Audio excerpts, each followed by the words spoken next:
Vote चोरी को लेकर राहुल गांधी एक और नया खुलासा करने जा रहे हैं। जी हां, इस बार 48 सीटों पर 48 लोकसभा सीटों पर यह खुलासा होगा। यह बहुत बड़ी खबर है। क्या वाकई में पीएम मोदी को अपने पद से इस्तीफा देना पड़ सकता है? क्योंकि राहुल गांधी 48 सीटों पर वोट चोरी के खुलासे का जिक्र कर रहे हैं। बाकायदा अखबारों की यह सुर्खियां आप देख सकते हैं, जिसमें साफ तौर पर लिखा है कि कांग्रेस 48 लोकसभा सीटों पर वोटिंग लिस्ट में गड़बड़ी का खुलासा करने की रणनीति बना रही है। यानी जो बात राहुल गांधी कह रहे थे कि पिक्चर अभी बाकी है, तो क्या वाकई में पिक्चर अभी बाकी है? राहुल गांधी ने तो यह भी कहा था कि मेरे पास प्रमाण है, मैं यह साबित कर दूंगा कि 48 सीटों पर गड़बड़ी हुई है। 48 सीट ये वो है जहां पर बीजेपी की जीत और हार का मार्जिन 50,000 से कम था। 50,000 से कम। यानी जिस तरह से राहुल गांधी बेंगलुरु सेंट्रल का जिक्र कर रहे थे, खुलासा किया था, ठीक वैसे ही राहुल गांधी कह रहे हैं 48 सीट पर खुलासा करूंगा।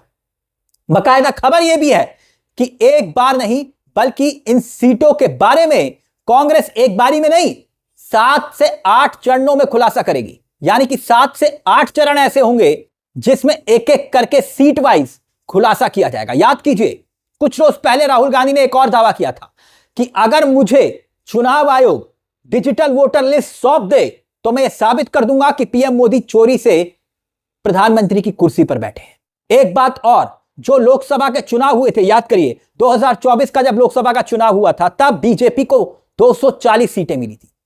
240 सीटें। और अब याद करिए 2019 के चुनाव में क्या हुआ था? 300 प्लस सीटें बीजेपी को मिली थी। मतलब यह कि 2019 के मुकाबले 43 सीटें बीजेपी को कम मिली थी। और यही बात राहुल गांधी कह रहे हैं कि लगभग 50 सीटें 48 सीटें ऐसी हैं जहां पर जीत हार का मार्जिन महज 35,000, 30,000, 25,000 उससे भी कम है। अब 7 अगस्त को राहुल गांधी ने चुनाव आयोग के खिलाफ जो मोर्चा खोला, जो सबूत पेश किए, जो एटम बम फोड़ा, उसके बाद गौर कीजिएगा, एक के बाद एक खुलासे हो रहे हैं। खुलासे कैसे हो रहे हैं? गौर कीजिए।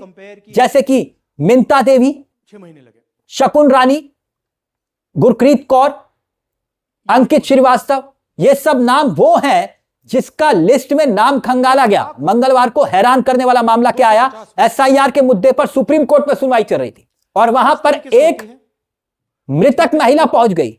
जी हां, और वो जिंदा साबित करने के लिए खुद को सुप्रीम कोर्ट में पेश हुई। मैं मजाक नहीं कर रहा हूं। एक मरी हुई महिला जिसका नाम वोटर लिस्ट में था कि ये मर चुकी है, वो बकायदा जिंदा है। एक महिला और पुरुष।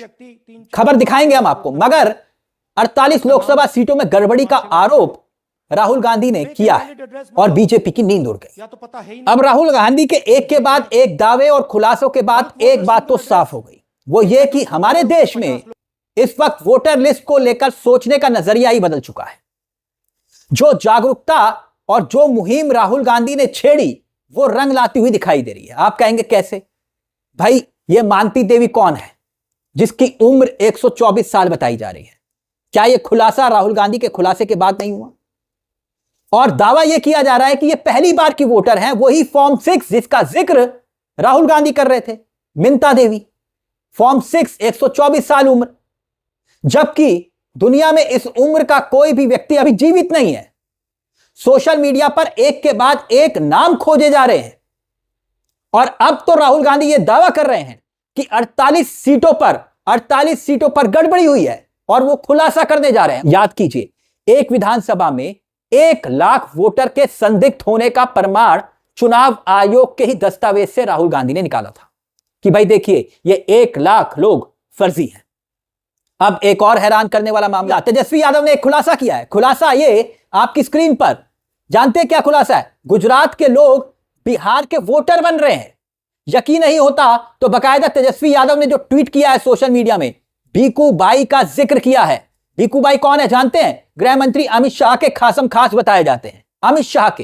तेजस्वी यादव का दावा है और वो दावा आपकी स्क्रीन पर है। तेजस्वी यादव ये कह रहे हैं, ये भीकू बाई दलसानिया ये गुजरात के रहने वाले हैं, बिहार बीजेपी के प्रदेश संगठन महामंत्री हैं। गौर कीजिएगा, फिर से बोल रहा हूं, बिहार बीजेपी के प्रदेश संगठन महामंत्री हैं। तेजस्वी आगे लिखते हैं, प्रधानमंत्री मोदी जी और गृह मंत्री अमित शाह जी के खास विश्वसनीय पात्र हैं।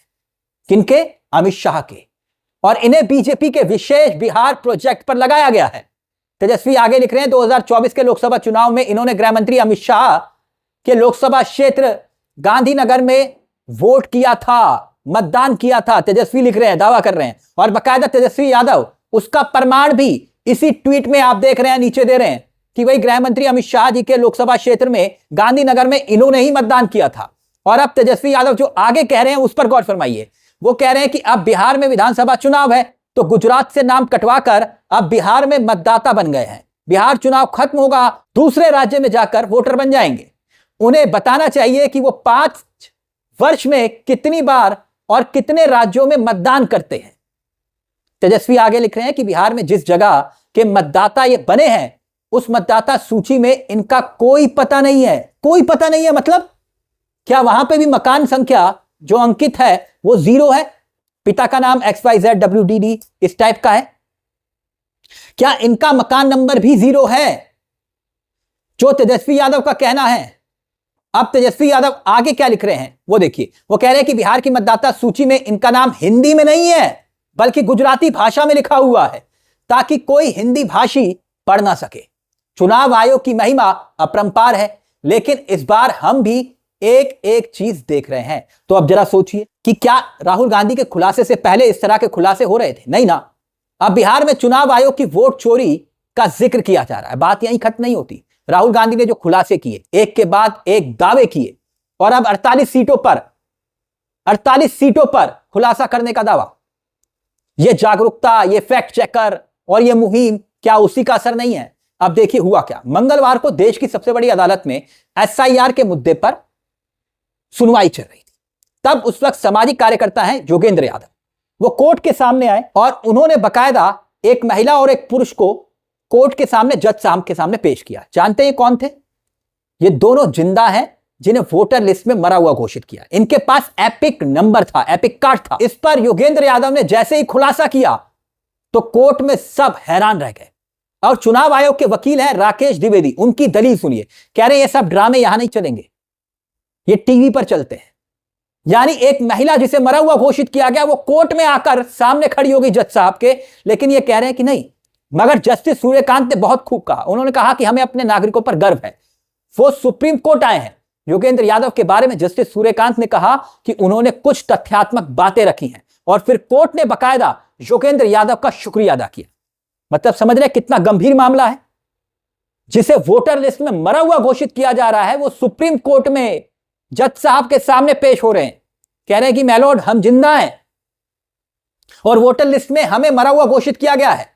यानी कि लोगों को वोटर लिस्ट से बाहर निकाल दिया। ये एक मामला नहीं है, हमने कहा ना आपके सामने कई मामले हैं जो राहुल गांधी के खुलासे के बाद एक एक करके सामने आ रहे हैं। मगर अब राहुल गांधी कौन सा सियासी नया धमाका करने वाले हैं जिसका जिक्र उन्होंने कहा कि पिक्चर अभी बाकी है, और यह भी कि मैं साबित कर दूंगा कि प्रधानमंत्री कुर्सी पर जो बैठे हैं वो चोरी से बैठे हैं मोदी। अब 48 सीटों का जिक्र कर रहे हैं, 48 सीटों का।